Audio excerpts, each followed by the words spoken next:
the nation-state crisis, not the refugee crisis. The nation-state crisis has been one of the defining challenges of people that have faced forced migration over the last several decades. According to the UN Refugee Agency, 65 million people were forcibly displaced as of 2016. Far from an exception, this figure represents 1 out of every 113 people on our planet. A quarter of South Sudanese have been displaced due to decades of conflict between political factions at the state level. Half of the Syrian population has fled from war and foreign state intervention. 5 million Palestinians live in precarious, oppressive conditions following the Israeli state's establishment in 1948. For the vast majority of these people, the state-centric migratory regime is not working. From Asia to Africa and the Middle East to Europe, millions of people are living in containment complexes, what are popularly referred to as camps. These are far from temporary structures for vacationing nature lovers. These sites are part of a wider refugee regime designed to warehouse people in conditions where they are often denied basic civil liberties such as freedom of movement and employment. 17 years. That's the average time spent living in conditions such as these. And at the same time, less than 1% of refugees are resettled to Western countries. The vast majority of forced migrants live in the so-called global South. Western governments spend their citizens, our taxes, towards building containment complexes and other border infrastructures in the global South as a way to prevent onward mobility. The US government does all this as they support military attacks in Syria, South Sudan, Iraq, Israel, Somalia, Afghanistan, and Pakistan that produce millions of forced migrants. As anthropologist Carol Besterman suggests, the role of the international refugee regime is set up to maintain inequality, disempower refugees, and protect the borders of the global north, in addition to providing care for displaced people while global powers determine where they will be allowed to go. Given the scope of this contemporary social problem, I ask, in what ways can ethnomusicologists respond to the challenges that come with forced migration in our contemporary world? I argue that a meaningful response to forced migration requires advancing social justice through critical engagement and activist research conducted in solidarity with forced migrants and wider social networks. This approach is not an ethnomusicology without music, per se. To quote a really engaging panel that I heard yesterday at SM. Rather, it's an ethnomusicology when the study of music becomes necessary for advancing social justice.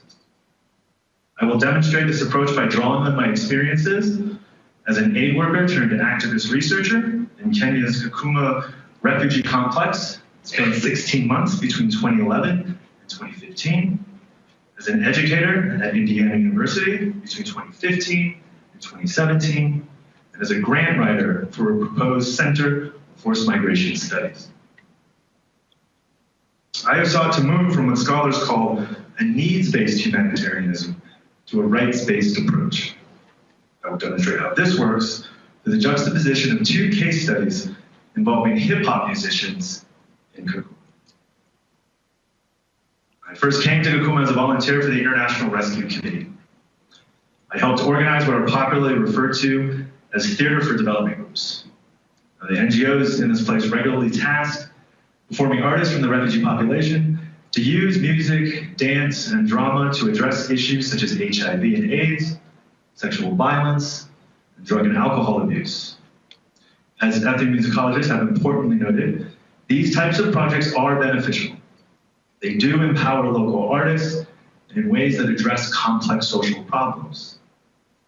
However, when I returned to Kakuma as a researcher in 2014 and 2015, I came to realize that these projects were also part of a larger aid system that reinforced social hierarchies. They positioned aid workers as arbiters of good behavior and refugees as deviant subjects requiring rehabilitation in ways that justified inequality and discrimination. Many of the hip hop artists I met, most notably here, Smart Java and King Moses, they wanted more than just opportunities to perform in humanitarian and social campaigns. They wanted the police to stop extorting money from them whenever they sought to organize nighttime performances. They wanted financial compensation for their musical labor in a system that denied them this right. In short, they wanted recognition as professional musicians. Instead, I learned that aid officials often justified not paying musicians through discourses of volunteerism that considered financially driven artists, that are refugees, as selfish and ungrateful. I refer to this process as altruistic subordination. Discourses that connote self-concern for the well-being of others while also masking discrimination, exploitation, and structural inequality. During my research, I worked in solidarity with these artists to better understand their conditions and to help organize petitions in a public forum that address their discrimination and abuse. Whereas my initial needs-based approach reinforced altruistic subordination, the latter aimed to rectify structural inequality through a social justice approach that advocated for musicians' labor rights.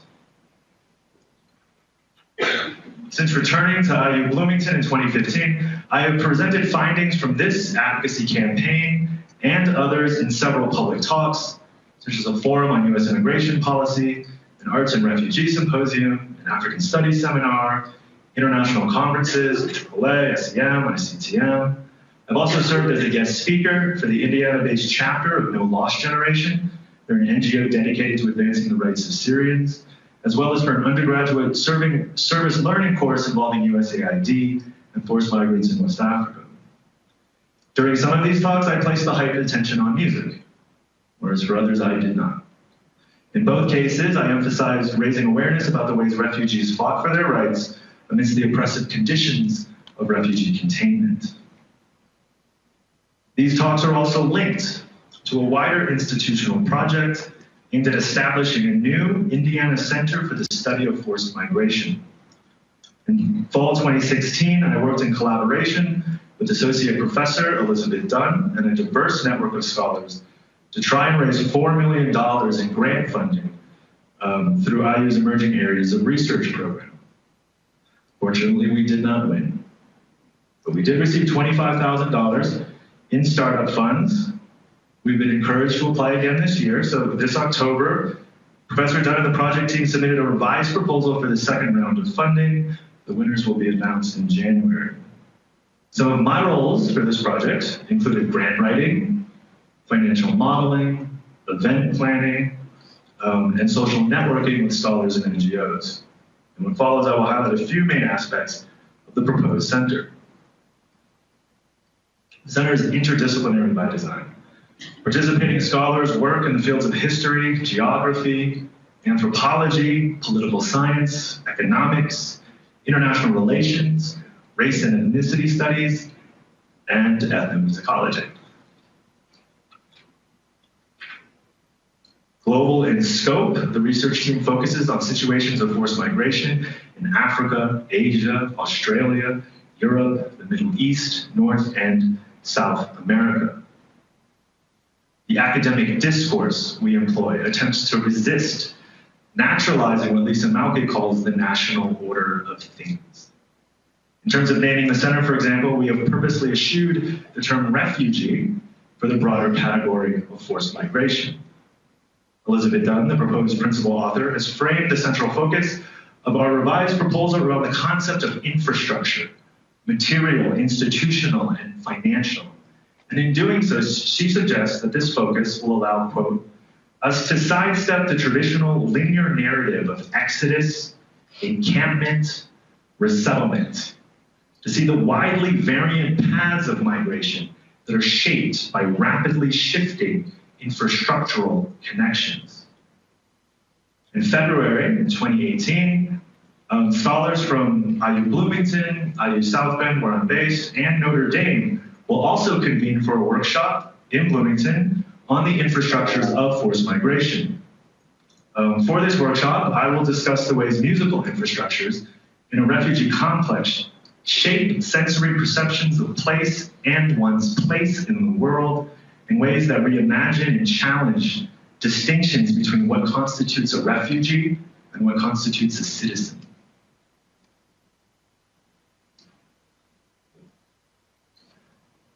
Built into the center's goals are deliverables for bridging academic and public interventions.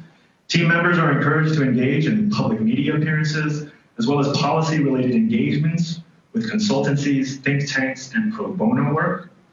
Local organizations involved with students, undergrad, grad, and faculty in Bloomington include the Bloomington Refugee Solidarity Network, No Lost Generation, and the Indianapolis-based resettlement organization, Exodus Refugee.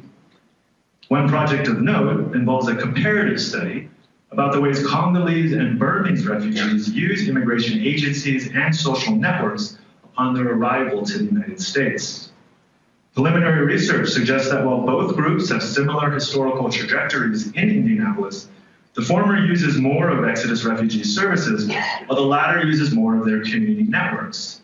This practical project examines why this is so and how it works in ways that elucidate varying modes of local integration that may be helpful to both immigrants and resettlement agencies. So in closing, some of the main lessons that I've learned for responding to the challenges that come with forced migration include: 1, positioning social justice at the forefront of research. 2, raising critical public awareness. 3, engaging with interdisciplinary academic networks. 4, mobilizing research networks that bridge academic and public interventions. Whether it is academic scholarship or activist campaigns, it is important to resist the reification of the refugee figure as the primary problem, burden, and crisis. Rather, it is necessary to work towards scholarly and public engagements that elucidate, reimagine, and rectify the oppressive forces that shape our shared world. In the words of Smart Job, during a musicians' meeting on advancing labor rights in Kenya's Kakuma refugee complex in 2015, he states, "The only way to do that is if we are united." Thank you.